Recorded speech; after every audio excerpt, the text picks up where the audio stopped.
Welcome to the Retro Video Store Podcast.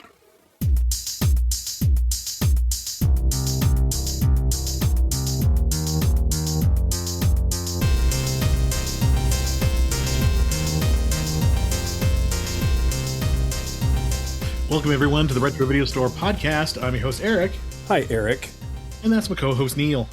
I'm Neil. And who definitely does not go all the way up to 11? That would be David. We don't know where he is. We haven't heard from him. Yeah. Fuck, man. He must be busy. I think he's super busy, yeah. No texts, no emails, no nothing. What'd you do to make him so mad that he won't communicate? I don't know.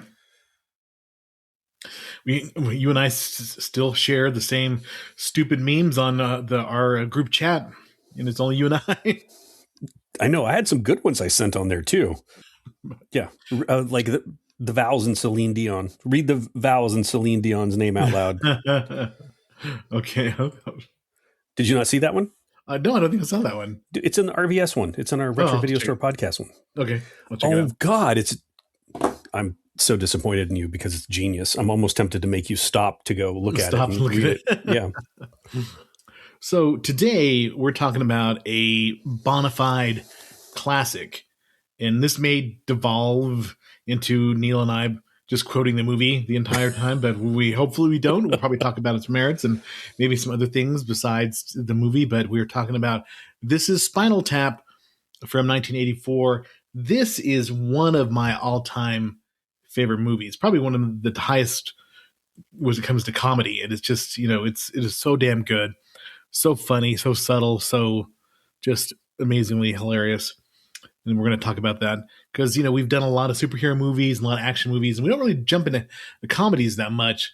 But this is definitely one of those must-do comedies. And if you have not seen This is Spinal Tap, you got to see it.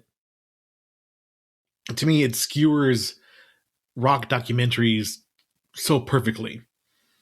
And I think I love rock documentaries to begin with, and it's just fun to see all the tropes and everything that they attack so perfectly.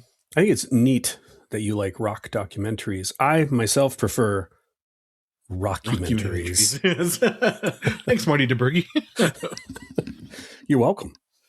So, Neil, since David is not here, David, fucking safe out there, man. Fucking David. Neil, what did you watch this week? Okay. I watched the first 2.5 episodes of Welcome to Derry. And I believe my gripe with you that I sent, it's like 20 minutes in, no dead kids. Yeah. And I believe your exact quote to me was, just wait. Yes. And then it went off the rails. Off the rails. What the fuck was up with that mutant baby? Yeah. Yeah. And it just keeps getting worse. It gets more and more horrific. And then episode 5, it just ramps even higher. Pennywise was just taking his time messing with these kids. Yeah. The one thing I really liked about it is that it kind of really, Welcome to Derry, it kind of fleshes out all the story around it. All the stuff that was in the appendixes and like the little forward parts of each chapter in it, they kind of, make more, explain it better. And, obviously it has the blessing of Stephen King, and Andy Machete does a really good job as a director of kind of making things great. Did you see the pickle monster already? No. Or did I? See the pickle? Yes. Okay. She's in the grocery store. Yeah. Sees her dad. Pickle dad. I thought that was really cool. Had a hard time getting past the birth scene. Oh yeah, first scene part of the show. Yeah, you tore me open, and then all of a sudden, all the teeth come out. I'm like, well, those are nightmares we've all had. Yeah, so I watched that, and then we were really disappointed. One of our favorite theaters announced it was closing down, so we were scrambling trying to find something to buy tickets for, and I guess people kind of pitched in and helped them figure out their legal woes, and they just announced that they're opening back up. Oh, nice. So that was us. So we settled in. We all got really sick this week. Was already not feeling like 100%. Got like a weird kind of flu thing. It knocked my kid flat for like 3 days. It knocked Sammy and I down for about a week solid. I think this is the first day I've gone without any type of medication. So we weren't really going out or doing anything.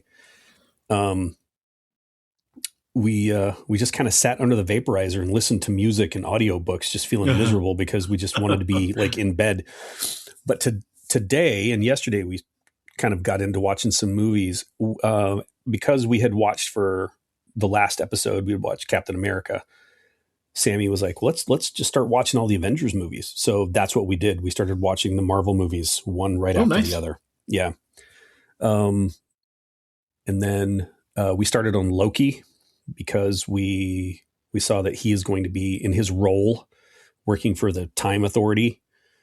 I said, I think that was explored in Loki. So we started watching the Loki series, and I'm kind of jazzed to see what they're going to do with Wonder Man. Yeah, that looks really good. That looks fun. Yeah. So just shit tons of Marvel this week. Tons and tons and tons. I'm sure there might be something else that was thrown in there that I watched, but that was like the majority of it, just going back and enjoying those movies and how fun some of them were. Mm-hmm. The opposite of Welcome to Derry. So we're recording early because Monday, selfishly, you want to watch the foosball. You want to watch the national ball. Championship game is on Monday, and I've watched a lot of college football, so I'm very interested in the championship game. So we're recording on a Sunday night while the NFL is going on. And currently, I think the Bears and the Rams are playing a very close one. And I'm rooting for the Bears, but the Rams are ahead 17-10 with 27 seconds left in the fourth quarter. So I don't think it's going to go well for the Bears. So, all right, I got a question for you. Mike Ditka is the only man playing defense for the Bears. How many touchdowns did the Bears win by? Infinity touchdowns, I guess. The Bears. The Bears. I watched a lot of football. It's going to make me sad because when the playoffs are over and when the national championship is over, I'll have this post-football depression I go through every February. But then that means I should watch more movies and do more other more fun things. Does that mean I won't have to see your social media posts talking about what a close game, what a nail biter this was? Yes, exactly. You won't have to see that. Okay. Nice jacket, by the way.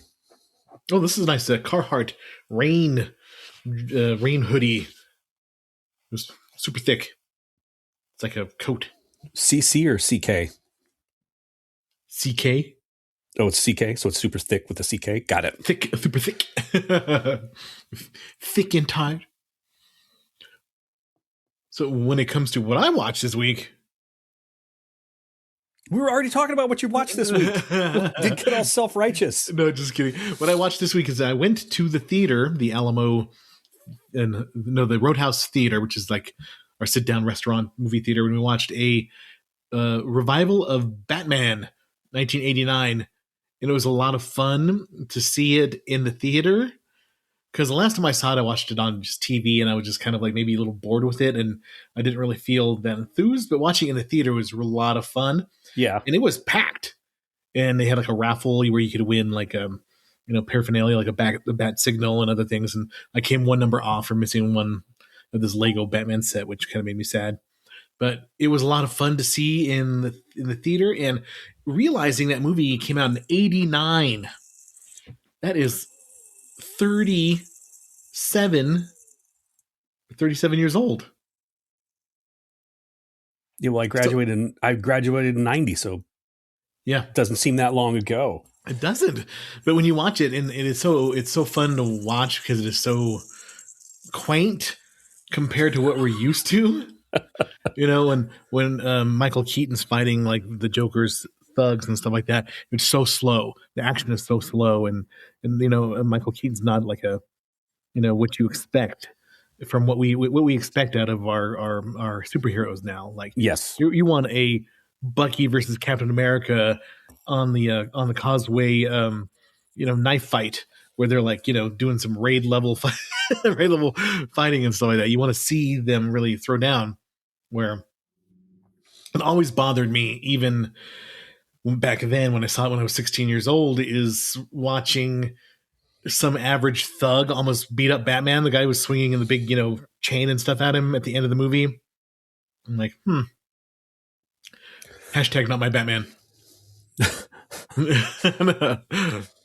No, but it was still fun. It was all the Prince music, and it was just the movie theater was packed, and it was actually a pretty large theater, and it was just kind of cool that everybody else was enjoying it too. So Batman '89 saw the theater. They're going to show Batman Returns this week, so I don't know if I'm going to see that or not, but I kind of want to see the Lord of the Rings movies in the theater. They're back in the theaters as well. But it's the extended editions. I don't know if I want to sit 3 hours and 40 minutes to watch The Fellowship and all the dewy-eyed crying and walking. I'm not young enough to do that anymore because I want to have something to eat and a soda when I watch a movie. And now I have a soda 32 minutes later, almost. I timed it, and I'm pretty good. Once I start drinking a soda, about 32 minutes later, I got to hit the head. I'm done. Yeah. Okay. I love salty popcorn, and the Roadhouse Cinema makes super salty popcorn. I could feel my heart racing at the end of this. At the end of the movie. Super salty popcorn. It's like, the special effects in this are so good, aren't they? What's that ringing in my ears? Oh my God. Yeah, it was so bad for you, but it was awesome. I watched Prometheus again, was on HBO, so I watched part of that again, and it looks so good. It's such a good looking movie, but it's just so dumb. Have we done Prometheus yet? No, we have not. We haven't done Alien Covenant either. We need to remedy that. So we'll have to put those on a list here: Prometheus and Alien Covenant, maybe Alien Romulus. But they're such fun movies, but they're just so stupid, just ridiculously dumb, but also entertaining at the same time. But then sounds like my life. But then I watched Spinal Tap, and it's such a short movie, but it is so funny and so dense with humor. Do you want to hit us with the Internet Movie Database tagline? Yeah. Spinal Tap, one of England's loudest bands, is chronicled by film director Marty DeBurgi on what proves to be a fateful tour. It's so fucking funny. Known as one of England's loudest bands. It's just so stupid. I'm going to see them at the Electric Banana. Don't look for it. It's not there anymore. I've seen this movie so many times. And if I just want to laugh, I just, it's one of those movies that, to put yourself in a good mood, I'm going to put Spinal Tap on and just listen to it. I had the Criterion DVD. I don't know if I still have it. I have to look for it. I don't know if I let somebody borrow it and they never brought it back, but they do the director's commentary in character. And during the commentary, that's got to be great. And during the commentary, they keep talking. They keep shit talking Marty DeBurgi like he's a hack. He made us look stupid or whatever. It's really funny. It's worth checking out. Oh man, yeah. Rob Reiner had one of my favorite movies. He had one of my favorite moments in the whole movie, and we'll talk about it once we get started. But I tried to watch this earlier in the week, but I was sick. And I just my head hurt. I was having a hard time breathing. I was coughing. And I was like, I am not mentally in a place to keep up with this movie. Yeah. Because it's just like we were talking before, this movie, it's just joke, one right after the other. And I stopped it, and I started it last night because last night I kind of took a turn. I started to feel better. And today I almost feel completely human. But it's God damn, I'd forgotten just how entertaining it was. I had great memories of this movie, lots of quotes, lots of scenes, but had forgotten just about the performance. And what I'm super excited about is I had heard that they were going to be doing a second one. And it's also available to stream now. Yeah, it's on HBO Max. I heard it's not great, so I've been kind of not wanting to watch it because I don't want it to hurt the legacy of the original. I probably will watch it. I think I do a pretty good job of separating stuff because there's so many legacy sequels that shouldn't be there. That you should just forget, like the latest Star Wars trilogy. Those I just realized I just act like they don't exist, and I can live my life and be fine. Just knowing that they don't aren't Some there? of some of their shows are absolutely fantastic, though. Have you watched Andor? No, I keep hearing how great it is. I Dude, know. Andor is really good. And I know there are people poo-pooed some parts of The Mandalorian. I enjoyed the shit out of that series. I watched all the animated Clone Wars. Joe was little when we put those on. He really liked it. So I hear those are good. Yeah. I came invested in one of the characters, Ahsoka. And they got Rosario Dawson, who looks a lot like her. And that series was really good too. Oh, and then Star Wars Rebels moves into that. There's so much. Okay, I gotta get this off my chest. The Powerball was like $2 billion, and I really should have won that. Yeah. Because there is going to work and having to do like grown up shit is really getting in the way of my movie and television watching. I'm waking up like 4 a.m. because it's the only time during my day that I can get up, get to the gym and get everything done. And then by the time I get home, it's like, got to make sure the dishes are washed, get some clothes going, get some dinner, get ready for the next day, go right to bed. Now, if I had won the money, I would have a gym attached to my house. I could just work out whenever I felt like it. Yeah. I could have TVs all over. I could have maybe playing the same thing. So as I walk through the house, I don't miss anything. And then I would have my personal chef. I wouldn't have to worry about it. People buying stuff for me. I'm a little disappointed. Yeah. I told the lady at the fucking store when I bought the ticket, you're smirking, but this is irking me right now. When I bought that ticket, I told her, like, look, you have fucked me over for years. You've given me the wrong numbers. I really need the right numbers today. Do me a solid. Did she? No. She has lost my total respect. Damn her. Well, I always have like fantasy in my head about if I won like $2 billion.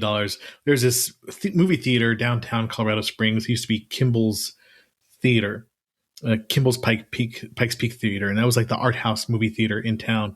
And they have one larger theater and one smaller theater right next to each other. And my dream would be to buy that and renovate it and get it going again and show like a real movie to make money, in the large theater, but in the smaller theater, just show whatever the hell I wanted to show, There's Godzilla movies every weekend, every Saturday for the kids, I do not want to see the people that show up to watch your fucked up Italian movies. I do not want and they'll buy the space next to it and build like a podcasting studio or something, just make that like the retro video store block. So what's your... Oops, sorry about that. So what you're saying is it's just going to be a city block full of just very sad, middle-aged and the nerd district, Yeah, okay, good. But if you had like, a cool little theater, you could park a food truck out there, sell tacos and stuff like that, and people eat in the theater and, just have a good time. Dude, if you're going to do that, we got to get my kid. He tonight made dinner. Mm-hmm. And so he looked at me and he goes, hey, I really want tacos tonight.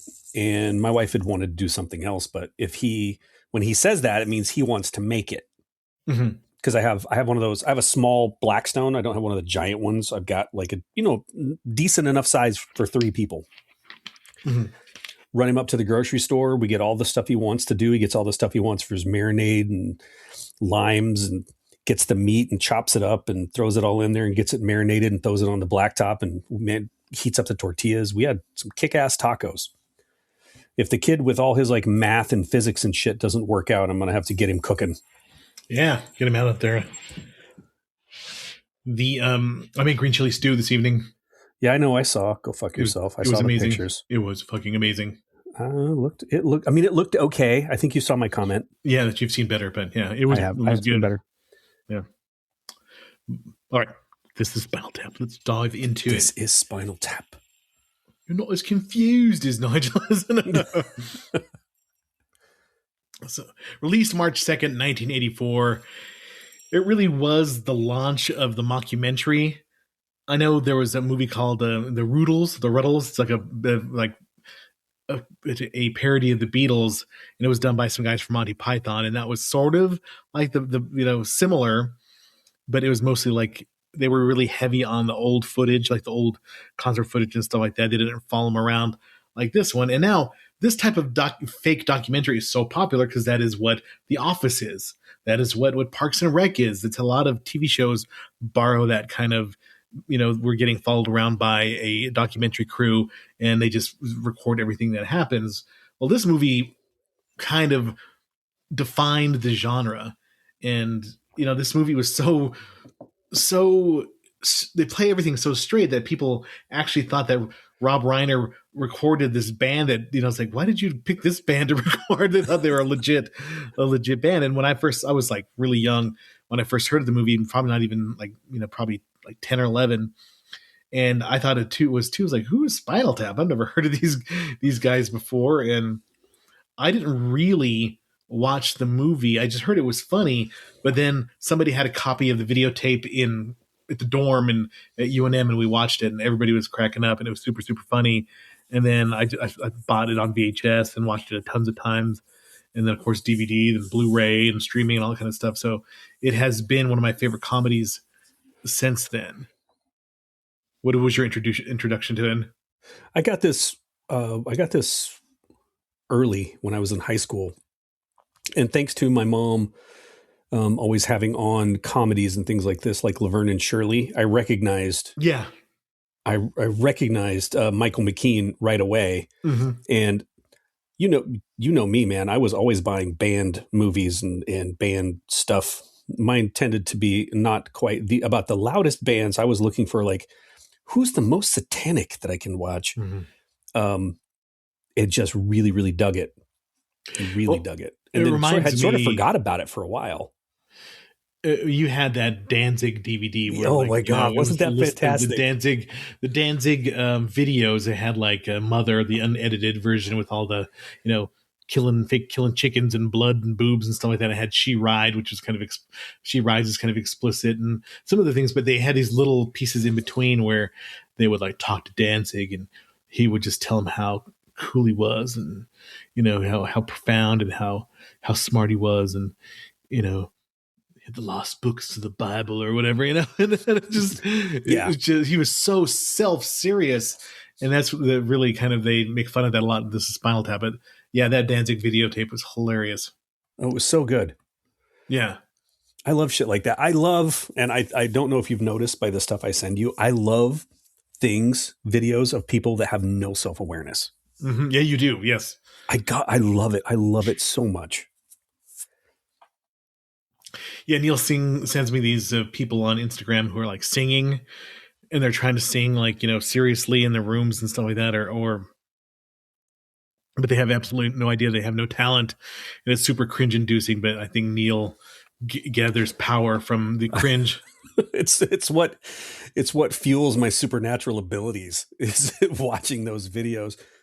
There are and I know as I'm sending you these, my wife is always telling me, she's like, you can't send more of these to Eric because I'll have like 20 or 30 of these just like in a row. My whole freaking feed, my whole algorithm is this right now. Mm-hmm.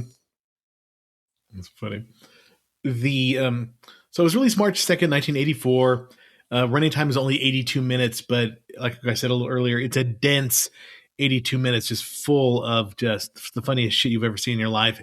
It's one of my favorite movies. And of course, when we talk about the director, we have to talk about Rob Reiner. Rest in peace, Rob Reiner. That was a very tragic death, and the whole situation is really, really sad. And, we don't want to dwell on that too much, but he himself was responsible for so many really good projects. And, everybody remembered him as Mike Stivic on, All in the Family, Meathead. And, my grandpa and my grandma used to love All in the Family. And I never understood it because I was super young. So I never understood the politics or whatever was going on. And I just thought Archie was an asshole and Gloria was annoying. And so was Edith. So I didn't really enjoy the show, but I think as you get older, you understand finally what it was about and the significance. But as a kid, oh my God, this All in the Family and MASH, I could not change quick enough. And the Waltons.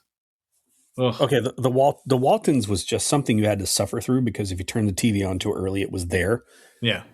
Like All in the Family, that was what got me interested in watching like the Jeffersons and Good Times. Yeah, Jeffersons were funny and Good Times were funny.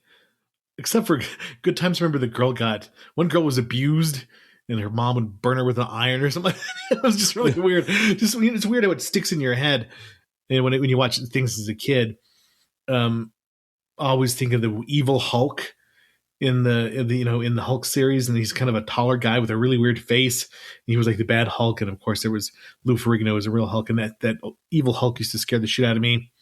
The fembots from the bionic man and the bionic woman, when their face would fall off, and they had the weird little speaker mouth and the eyes and stuff like that. There's a lot of freaky shit as kids.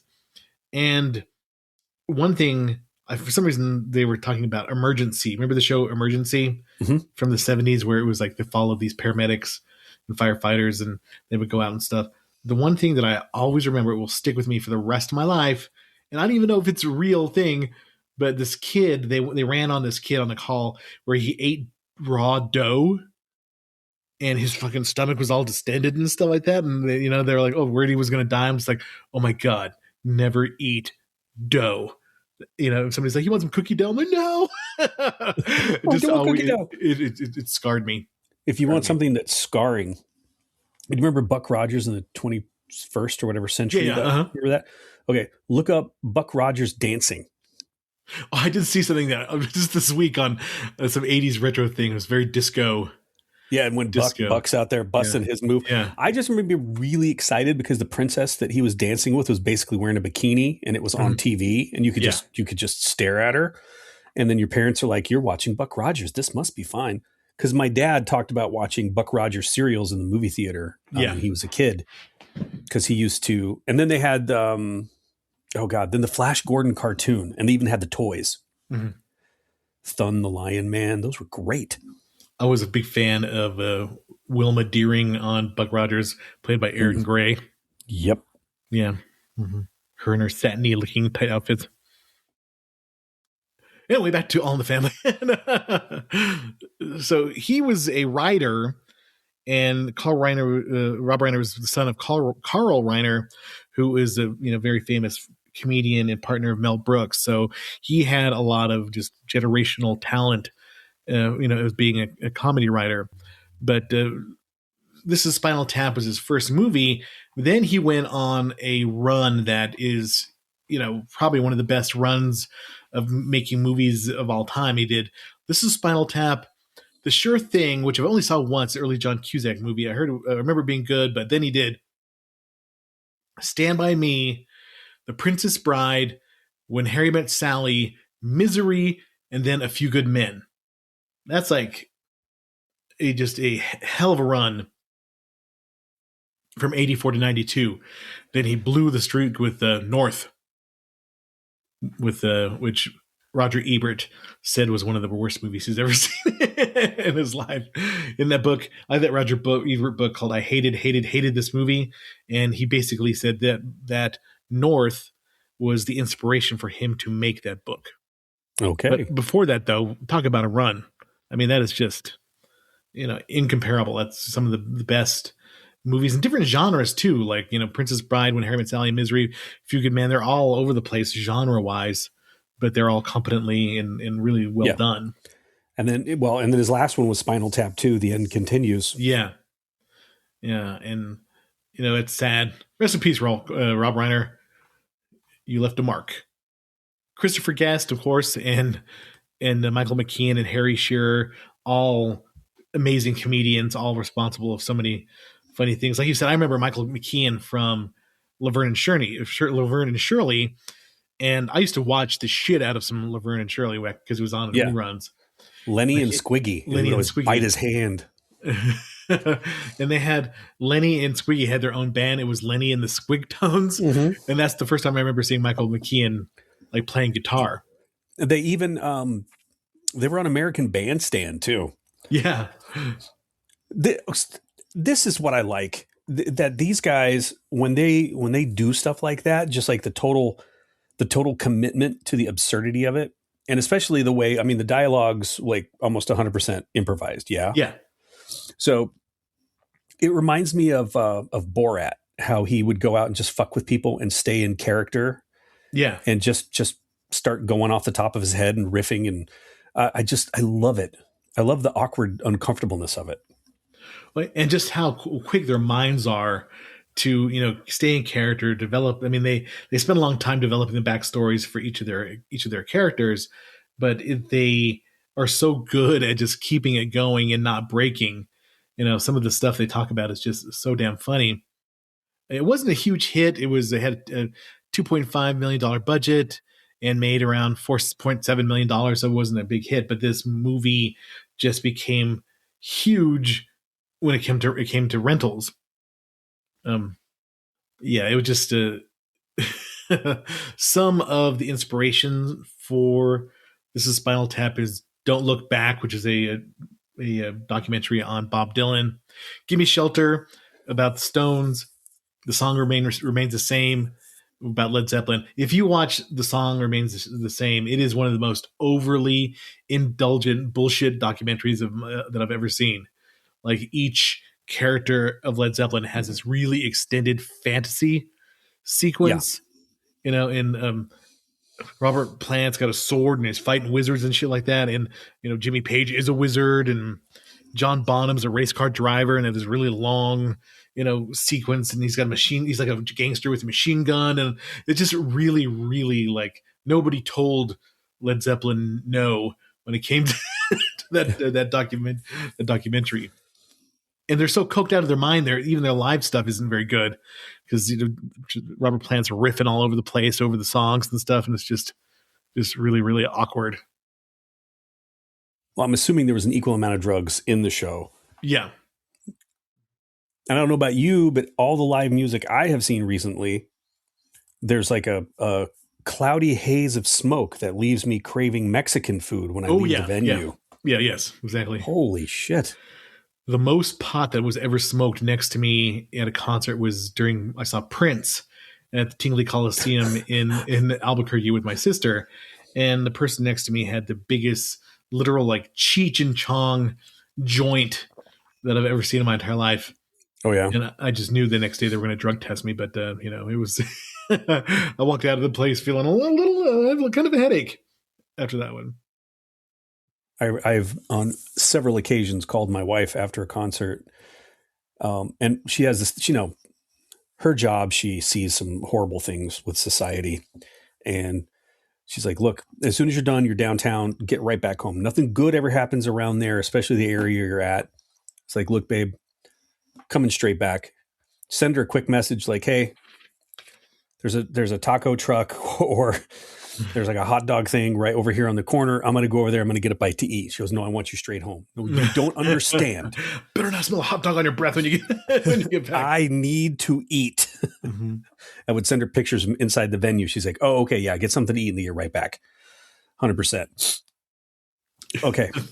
So they had loosely outlined what was going to happen in the movie, but everything else it was just like a framework, and they were allowed to improvise all the scenes. They had 100 hours of footage that really? they had, and they edited it down to the 82 minutes that we see in this. The Criterion DVD has a lot of, like, lost footage of the movie and stuff, and a lot of it is funny, but you could tell why they cut it out, because the stuff that's in there is the best stuff. The way they just kind of trimmed it down. Just one thing I always notice is just that Nigel has, like, this longing for David. I don't know if it's quite homosexual longing, but he just loves David, and he's so hurt when Janine shows up, and it's just, he looks at him like a puppy dog, and it's subtle, but you notice it, and it's just so funny. Sometimes it really sticks out when you're watching it. And, sometimes you don't really pay attention to it, but there are other times where you really pick up on that kind of, like, how hurt he is when Janine shows up, and she's the Yoko of definitely. Spinal Tap. She's the Yoko. So we talked. It's just one of those movies where you're just going to just end up doing quotes and stuff because it's so damn good. And we've talked about the performances, but I just want to narrow out, like, one of the singular best moments of this movie is in the introduction. Mm-hmm. You forget that Rob Reiner actually is a very talented actor as well. And so, sorry. I'm still verklempt. He's still verklempt. Still. So he's explaining who he is and what he's doing, and he looks so awkward on camera. But there's this moment where he's talking and he wants to cross his arms, but he doesn't know what to do with himself, so he drops his arms right back down. Fucking great. So awkward. And just all these little subtle moments that they throw in. This is one of the reasons why I really love The Unbearable Weight of Massive Talent, because Pedro Pascal plays awkward, plays this like being this awkward fanboy, just like to a T. And Nicolas Cage, his performance is amazing in this movie. I'm guessing you still haven't seen it. Still have not. I will. I promise you I will. It's as soon as football season's over, I'm going to have a list of movies to watch. So tomorrow. It's so good. It's so good. And just Rob Reiner, that little bit right there where he just kind of, and nope, stops, doesn't know what to do, puts his arms back down, kills me. There's so many examples of like rock bands talking about their Spinal Tap moments. And I can't remember which rock band. One person, I think was it Judas Priest, or maybe it was Dokken. I think it was the guy from Dokken, said they watched the movie and they hated it because they thought it was directed at them, because they had so much of that stuff happen to them in so many situations. He thought that it was just, it was too close to home for them to be funny. And then later on they found it funny, but when they first saw that, they're like, shit, this is everything we actually go through. This is so real. And Rob Halford, I remember, talked about how, I think under the Defenders of the Faith tour, he had like a metal, like robot arm that held him out over the crowd, and then it didn't work right, so he got stuck singing in it for like 3 songs more than they should have. That was like the total Spinal Tap moment.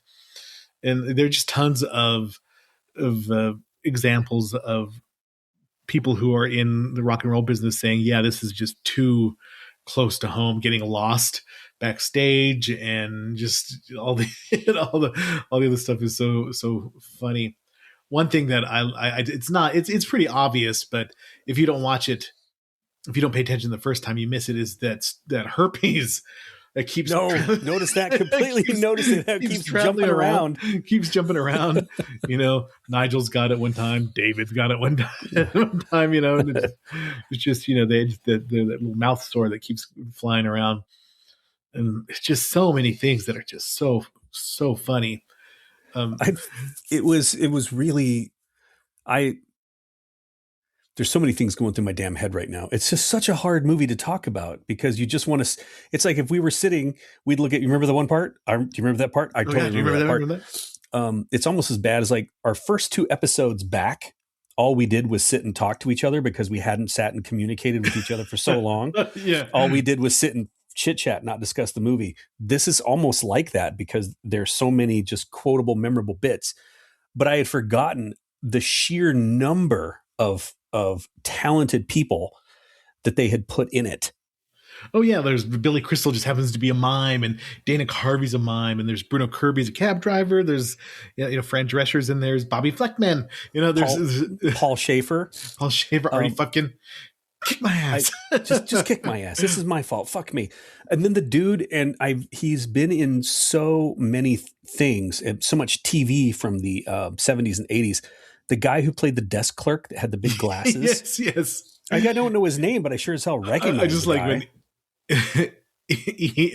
Ian's all like, "You twisted old fruit." He's like, "I'm just as God made me." So just off camera. He just sort of an aside. Just as God made me, sir. Yeah, it's just so funny.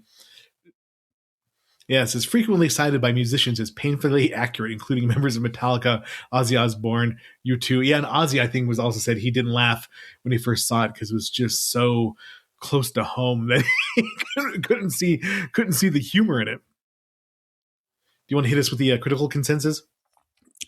Yeah, let's go. At the time of its release, Roger Ebert of the Chicago Sun-Times gave the film 4 out of 4, citing that this was the only time he'd actually gotten it right. Yeah. This is Spinal Tap, is one of the funniest, most intelligent, most original films of the year. The satire was deft, wicked touch. Spinal Tap is not that much worse than not that different from some successful rock bands. What an awkward-ass sentence. It is a weird sentence. Ebert later placed the film on his 10 best films of 1984 and would later include it in his great movie list in 2001, where he called it one of the funniest movies ever made.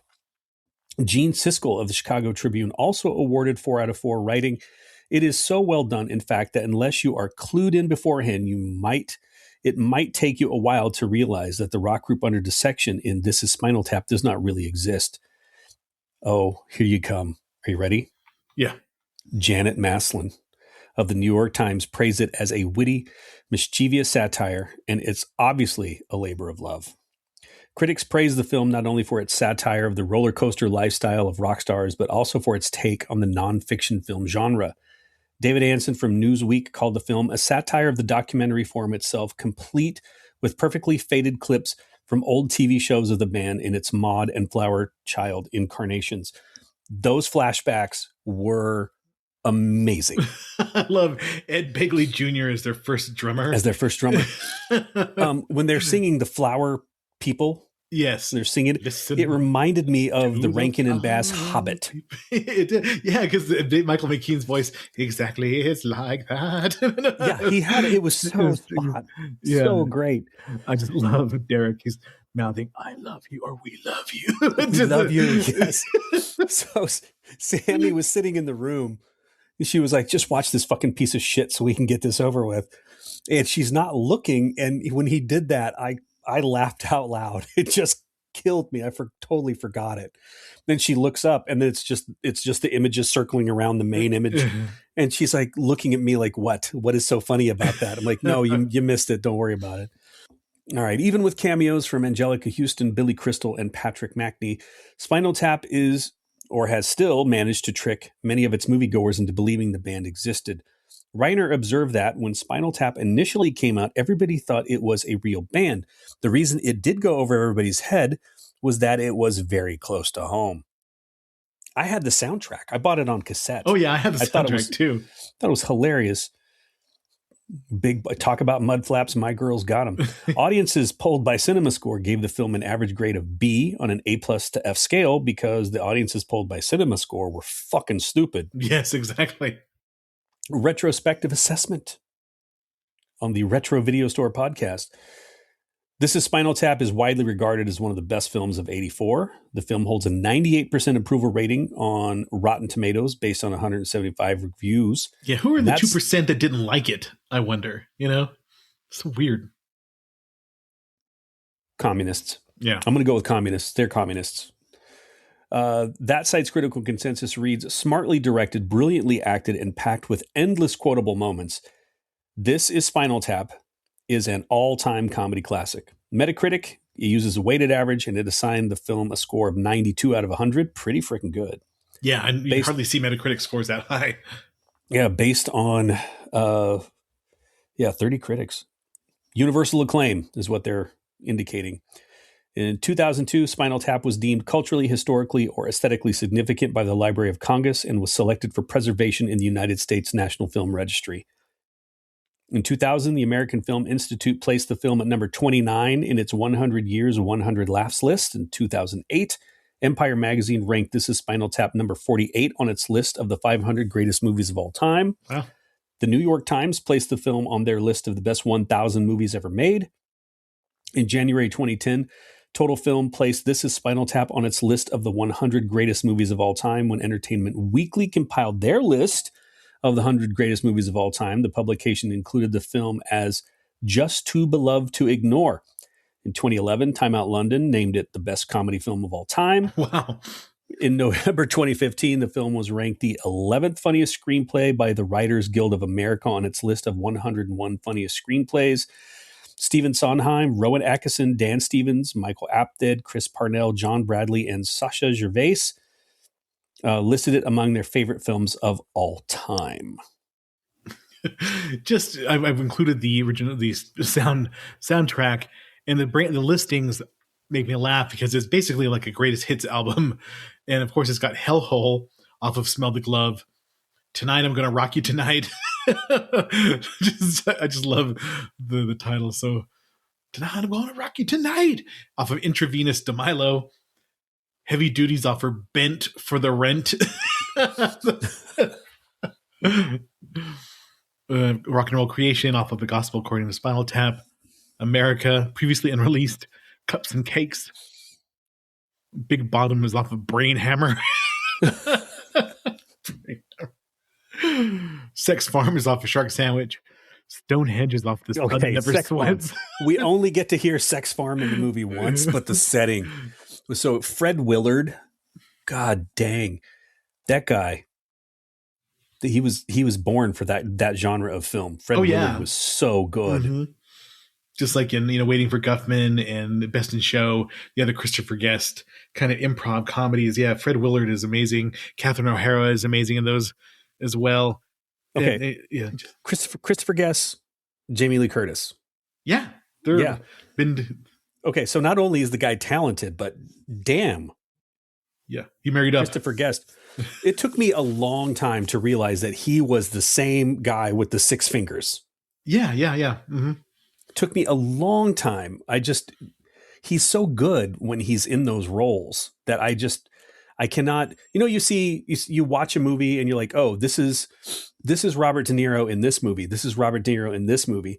But in his roles, I don't look at them and go, Christopher Guest. I'm like, okay, This one, he's a British rock star.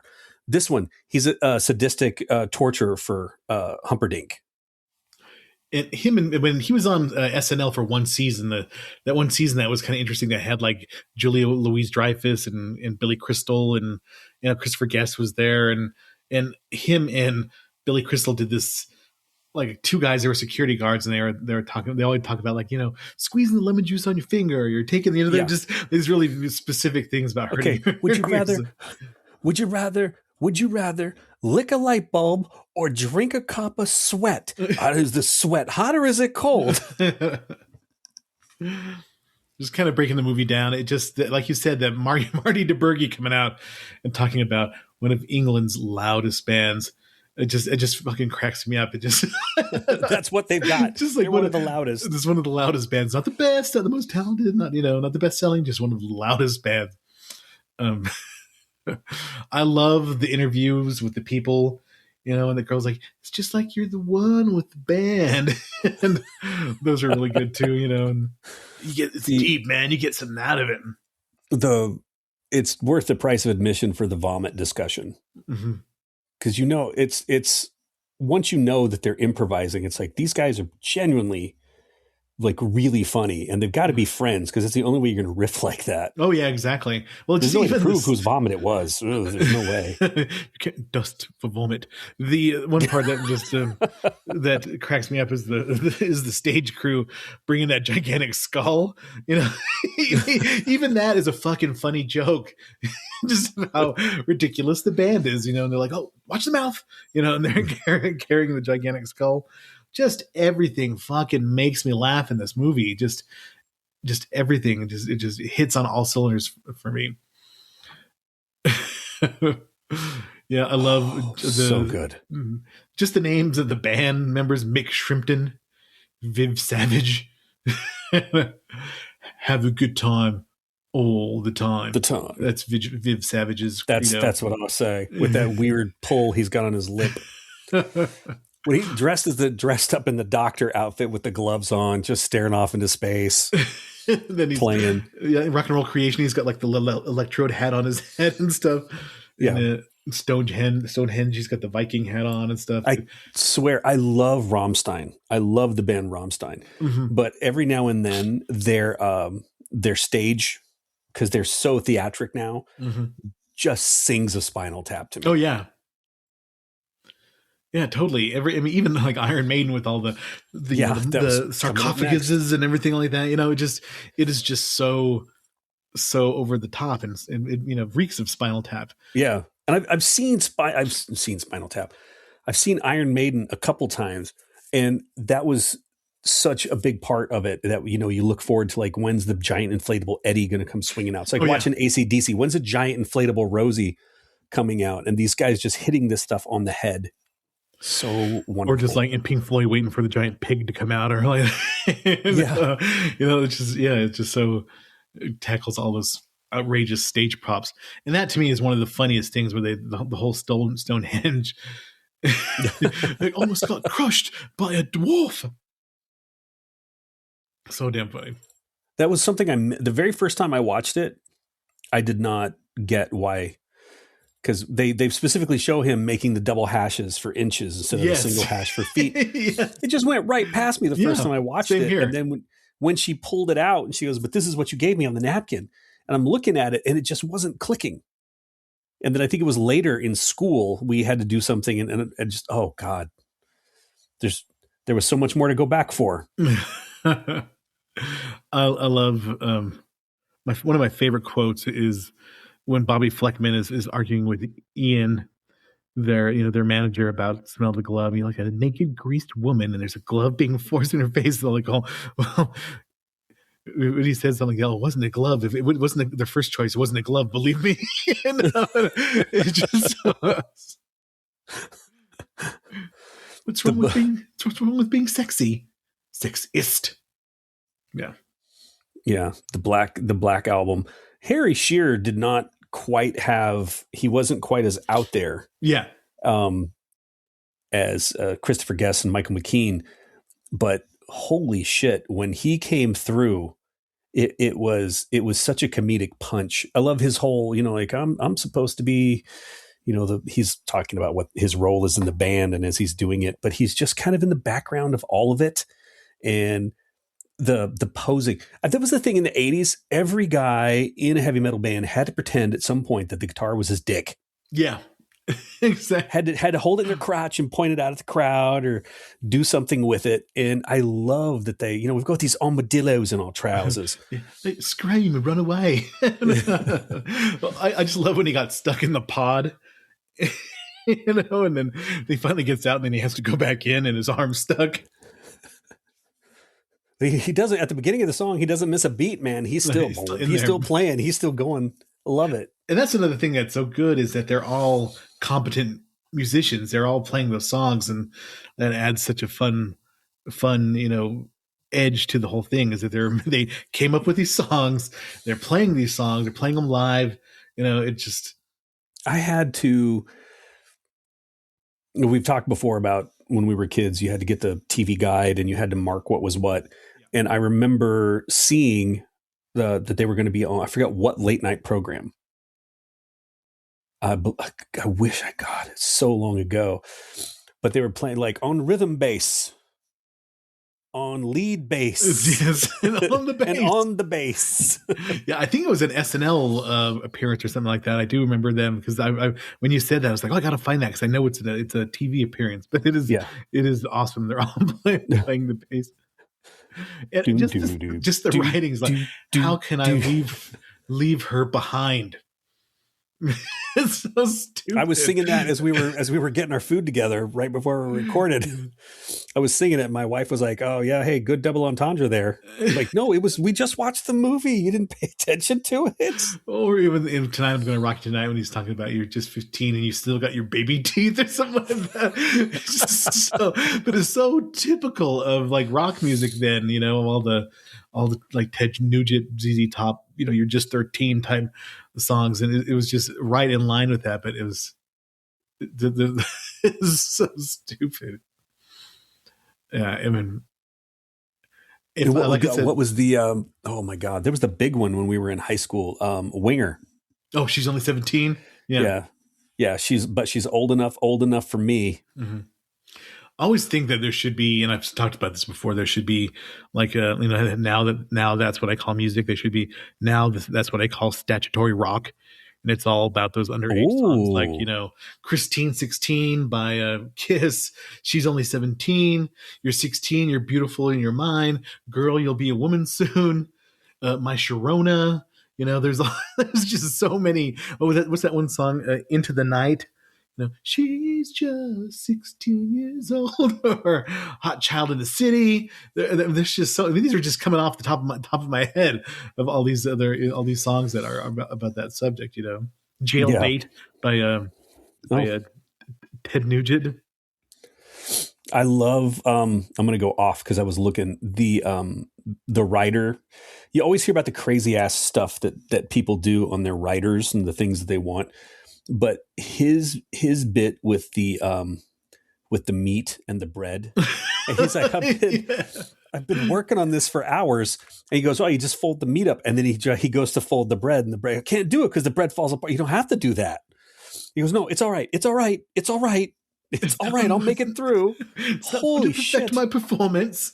I'll rise above it. Just like the crazy shit. Like, I don't want any green M&Ms. I got to have a bowl of M&Ms with no green ones in it. I'm just talking about my favorite parts of the movie since we're talking. Of course, the album reviews are always my favorite.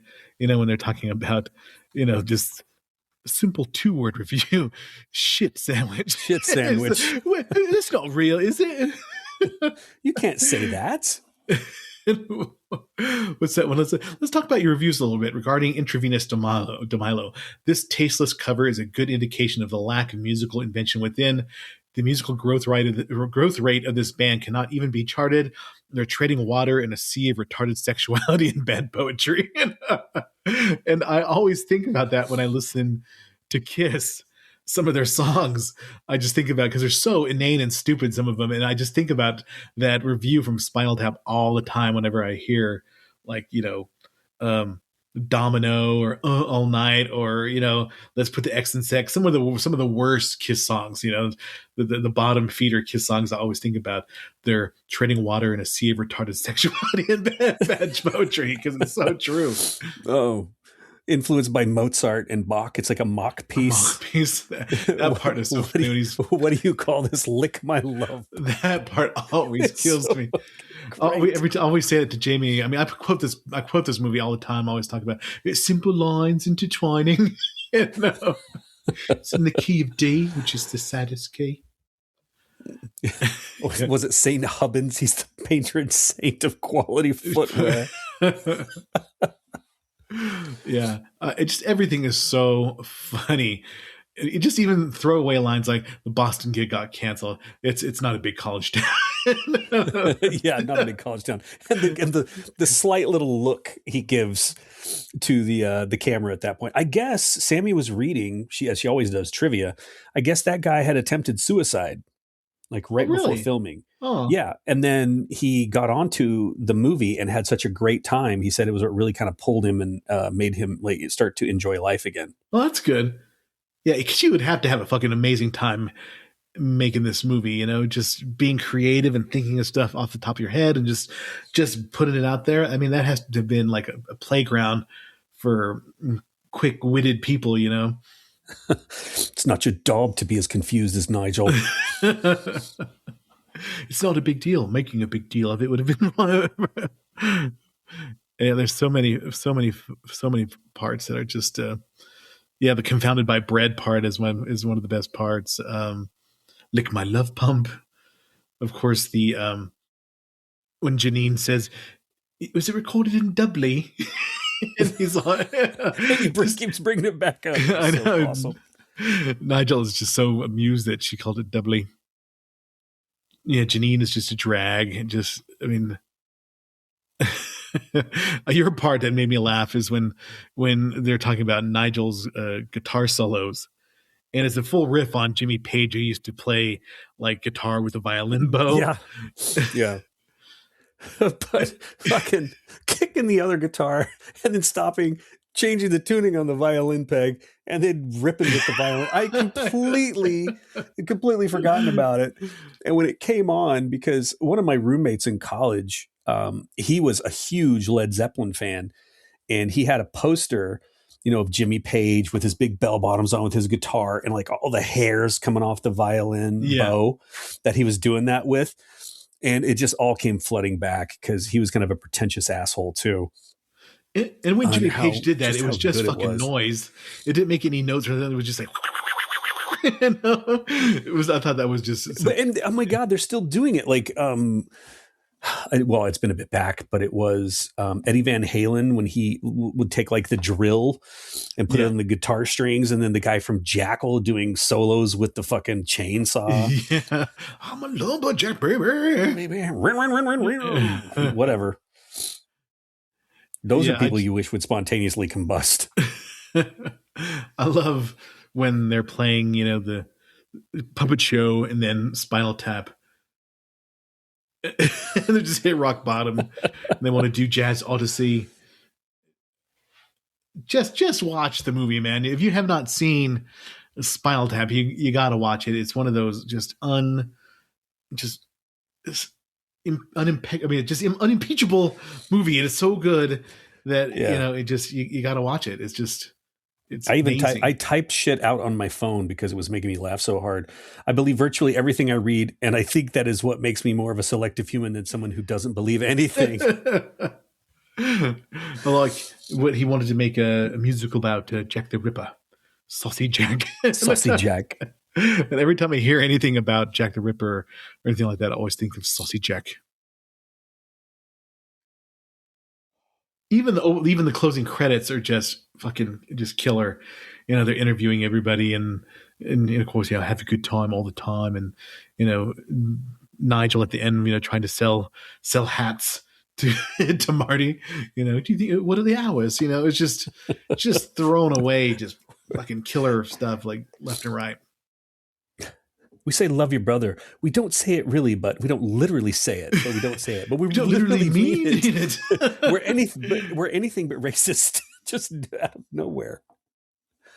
Yeah, it's just good. So good. I can't recommend This Is Spinal Tap enough. It is one of the best movies that there is. Rest in peace, Rob Reiner, and everybody who made this. Just brought so much fun to me. I did include, we're wrapping up a little around an hour here, but there is a website called Loudwire, and there's an article called The Worst Album Covers, 60 Awful Metal Album Covers, and some of them are fucking terrible. The first Pantera record. I want to see how many of these that I've actually owned. Let me click onto this. Yeah, look at Pantera's Metal Magic cover. It looks like it was like a 6th grade art school. Art class competition. Okay. I owned that. Look at the cover for Boned Up at the Crack. Did not have that one. Did not have that one. Funny. It's literally like a guy's jeans are unzipped and like the neck of a guitar is coming out of his crotch. Boned Up at the Crack. There's a bunch of like really like hard to read black metal bands like Dawn of Devastation, but they're like Key Dragon, Drink from the Waters of War. Messiah, Extreme Cold Weather, and there's a polar bear. That one Iron Maiden cover is really, really bad. Who approved that one? Yeah. Dance of Death. McTatus, though, that one's great. That one should not be listed as a bad one. Metal Lucifer, they've never had a good cover. And Black Sabbath, Born Again, that's a fantastic cover. That does not deserve to be on there. I love that one. That scared me as a kid because it's like the Satan child, being born as a little devil with the yellow fingernails and the yellow, fangs. Yeah, I don't want to talk about Man of War. Holy shit. Battle Axe, burn this down. Dark Side of the Spoon by Ministry, that doesn't deserve to be on there. Man of War is just so funny. Yeah, they were always one of the bands who like prided themselves on being the loudest band. Man of War. Razor. There's so many bad ones. The hell's this one? Sovereign Disgrace Command. The guy looks like a total. He probably looks like he's working for ICE right now. Rogue Male, not even heard of them. Saint, some of these bands I've heard of, I know. Metal Duck. Mortis. Mortis the Stargate is funny as hell. You gotta look at that. Arcane's Ambiguity, that's actually a decent cover. That shouldn't be on there. Saint. Abracadabra, this is my swamp. Yeah, and Abath Dread Reaver, again, good cover. Doesn't need to be on there. Raven, fuck those guys. Storm Warrior, ugh. Ragnarok. Raven. I remember Raven. They were a terrible band. There were some off-brand metal bands that my friend Ronnie used to love. He used to love Lizzie Borden, Oh, yeah. and he loved Raven. And yeah, one of your friends said, I love Celtic Frost. Celtic Frost is like one of his.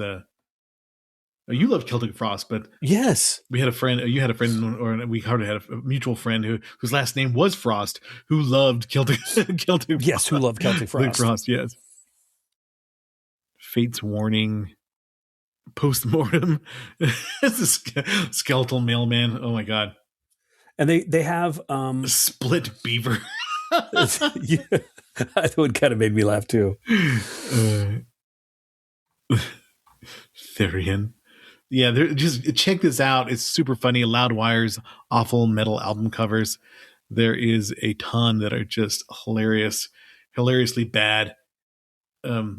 I remember as a kid looking through the metal section and this, just enjoying some of the crazy. There's this one that was kind of like Leather Nun.